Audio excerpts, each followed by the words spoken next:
எங்க வீட்டுக்காரர் போலீஸ்கார காலம் முடிச்சுட்டாங்க. மாமனாரு கண்ணு தெரியாதுங்க. 15 நாளைக்கு நாங்க சாப்பாட்டுக்கு என்ன பண்ணுவோங்க? போலீஸ் நைட்டு 1 மணிக்கு வந்து செவரட்டி குதிக்கிறாங்க. புள்ள குழந்தை குட்டி வச்சுட்டு காட்டுக்குள்ள தனியா கொண்டுக்கிறாங்க. இப்படி எல்லாம் அட்டூழியம் பண்றாங்க. நாங்க என்ன பண்ண முடியுங்க? தமிழக அரசுக்கு ஹைகோர்ட் ஆர்டரை மதிக்கிற பழக்கமே கிடையாதா? செய்யாம எந்த தப்பும் செய்யாத அப்பாவி மக்களை எங்க வீட்டுக்காரரையில பிடிச்சிட்டு போய் அடைச்சு வச்சுட்டாங்க. நாங்க என்ன வந்து ஜனநாயக நாட்டுல அறவழி போராட்டம் நடத்த உரிமை இல்லையா? நியாயமா கேள்வி கேட்டா குண்டு கட்டா தூக்கிட்டு போய் அரெஸ்ட் பண்றது ரொம்ப அநியாயமுங்க. சம்பந்தமே இல்லாம 10 பேர் அரெஸ்ட் பண்ணிக்கிறாங்க. அவங்க நின்னுட்டு இருந்தவங்க, பேசினவங்க, அவங்க எதுவுமே பண்ணலைங்க. அந்த லாஸ்ட் இருக்கிறவங்க, இந்த லாஸ்ட் இருக்கிறவங்க கார்னரா போய் அவங்கள பிடிச்சிருக்காங்க. தப்பே பண்ணாம நாங்க எதுக்கு சார் ஜெயில இருக்கணும்? எங்க ஆளுங்க 2-3 பேருக்கு மேல கைய இது மண்டைகளை கொஞ்சம் உடச்சு விட்டாங்க.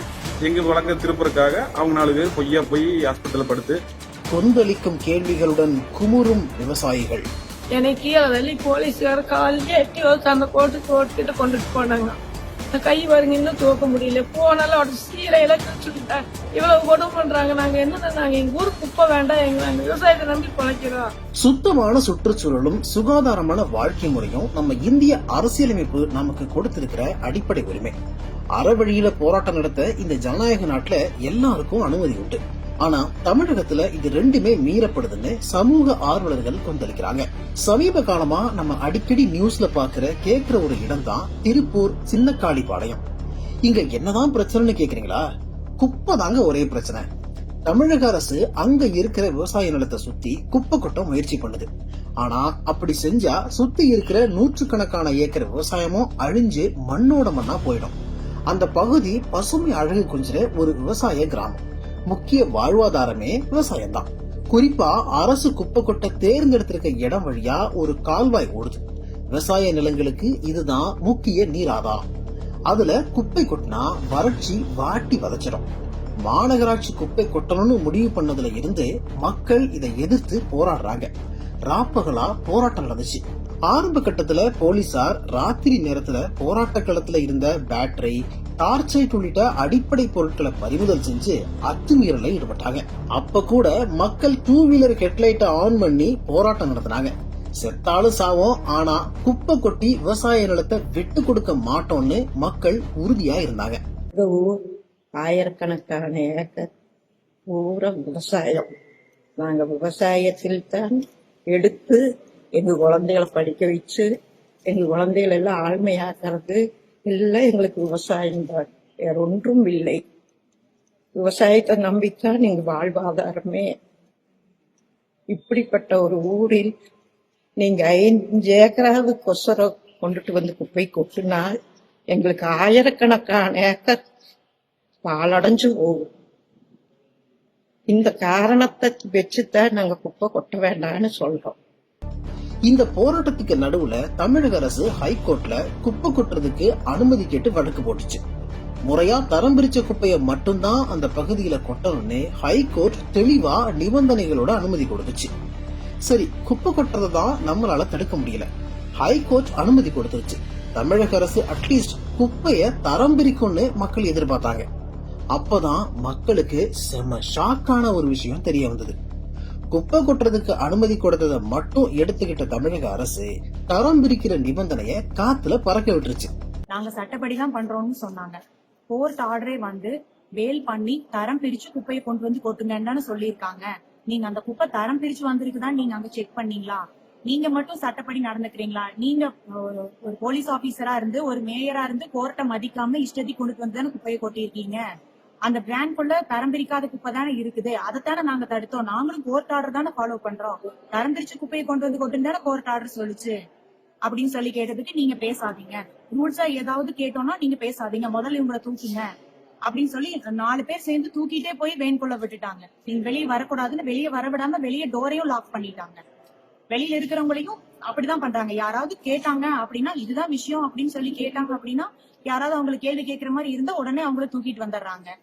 சம்பந்தமே இல்லாம 10 பேர் அரெஸ்ட் பண்ணிக்கிறாங்க. அவங்க நின்னுட்டு இருந்தவங்க, பேசினவங்க, அவங்க எதுவுமே பண்ணலைங்க. அந்த லாஸ்ட் இருக்கிறவங்க, இந்த லாஸ்ட் இருக்கிறவங்க கார்னரா போய் அவங்கள புடிச்சிருக்காங்க. அவங்களுக்கு வந்து 12 பேர் கேஸ் போறதுக்கு யாரோ ஒரு 10 பேர் வேணும் அப்படிங்கிற மாதிரி தான் கேஸ் போட்டிருக்காங்க. இவங்க தான் சொல்லியோ இல்ல இவங்க இந்த தப்பு பண்ணாங்கன்னு ப்ரூவ் பண்ணியோ எல்லாம் கேஸ் போடலைங்க. இப்ப அவங்க 12 பேர் எதுவுமே பண்ணாம உள்ள இருக்காங்க. இப்ப அவங்க ஃபேமிலி எல்லாம் இங்க எவ்வளவு கஷ்டப்படுறாங்க. தனியா இருக்கிறவங்க, அவங்க ஒருத்தரோட ஒய்ஃப் மட்டும் தனியா இருக்காங்க, ஒரே ஒரு குழந்தை. அவங்க ரிலேஷன் எல்லாம் வெளியூர்ல இருக்காங்க, அவங்க இங்க சிங்கிளா இருக்காங்க. நேற்று நைட்டு ஃபுல்லா தூங்காம பக்கத்து வீட்டுக்காரங்க வந்து துணைக்கு இருந்திருக்காங்க. இவங்க வெளியே வர வரைக்கும் அவங்க துணைக்கு அங்கேயே இருப்பாங்களா? இதெல்லாம் நியாயமே இல்லைங்க. இதை நாங்க கேட்டாக்கா நாங்க குற்றவாளி, நாங்க ஏதோ பெரிய தப்பு பண்ண மாதிரி கூட்டு போய் 9 மணி வரைக்கும் வச்சிருந்தாங்க. தரம் பிரிக்காத குப்பையை கொட்ட நாங்க அனுமதிக்க மாட்டோம்னு மக்கள் அதிரடி போராட்டத்துல குதிச்சிட்டாங்க. அப்போதான் போலீஸுக்கும் மக்களுக்கும் தள்ளுமுள்ளு ஏற்பட்டுச்சு.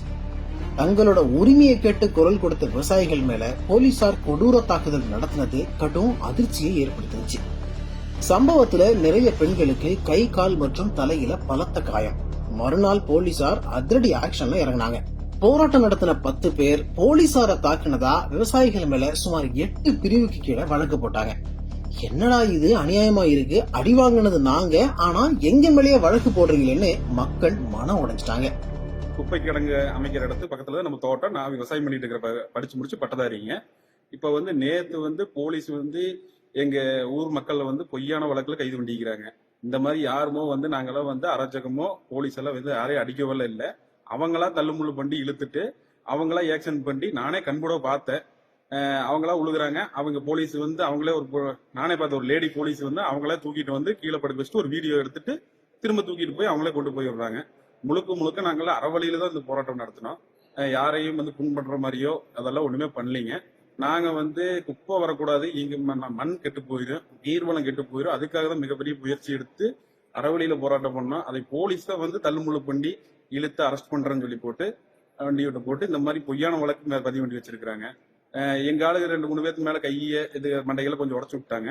அப்புறம் அவங்க எல்லாம் இந்த மாதிரி பேட்டி குடுக்கியில கொண்டு போய் அவங்க அரெஸ்ட், அதான் போய் மருத்துவமனையில் அட்மிட் ஆனோடனே இவங்களும் எங்க வழக்க திருப்பறதுக்காக அவங்க 4 பேர் பொய்யா போய் ஹாஸ்பிட்டல்ல படுத்து இந்த மாதிரி அட்மிட் ஆகி வழக்கு பதிவு பண்றாங்க.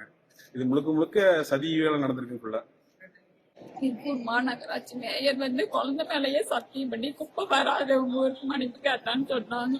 அதையெல்லாம் நம்பி போய் எங்க ஊர்ல முன்னாடி நின்று பெரியவங்க மன்னிப்பு கேட்டாங்க. நம்பிக்கை துரோகம் பண்ணி குப்பையும் கொண்டு கொத்திட்டு எந்த பாவம் செய்யாம எந்த தப்பும் செய்யாத அப்பாவி மக்களை எங்க வீட்டுக்காரையில பிடிச்சிட்டு போய் அடைச்சு வச்சுட்டாங்க. நாங்க என்ன பண்ணுவோம்னு தெரியல. தோட்டச்சாலையில பெரிய பெரிய துமுக்கு மர்மானு இருக்கு. ஆம்பளைங்களை விட்டு போட்டு எப்படி இருக்க முடியும்? பொம்பளைங்க இந்த காலத்துல நடக்கிற காலகட்டத்துக்கு என்ன தப்பு பண்ணினாங்க, ஏன் பிடிச்சிட்டு போறீங்கன்னு நேற்றே கேட்டோம்.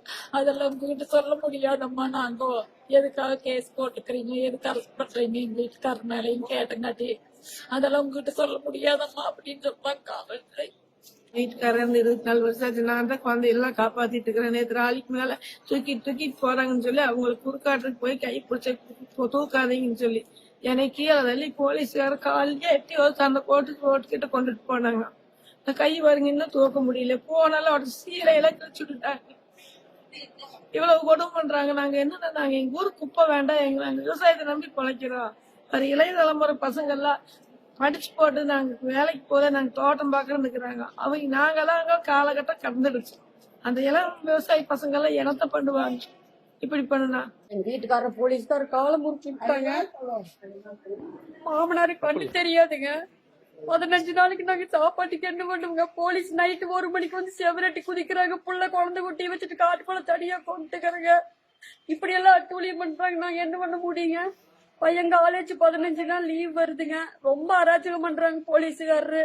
மாமனாரு கண்ணு தெரியாம சிவனேன்னு போட்டுக்கிறாருங்க. கல்லெல்லாம் தூக்கி போலீஸ்கார கையில வச்சுட்டு இருக்கிறாங்க. வீட்டுக்காரர் காலை முறிச்சு விட்டாங்க. சொன்னதுக்கு நைட்டோட நைட்டா கூட்டிட்டு போயிட்டாங்க. நைட்டு 12:45 1 மணிக்கெல்லாம் கூட்டிட்டு போயிட்டாங்க.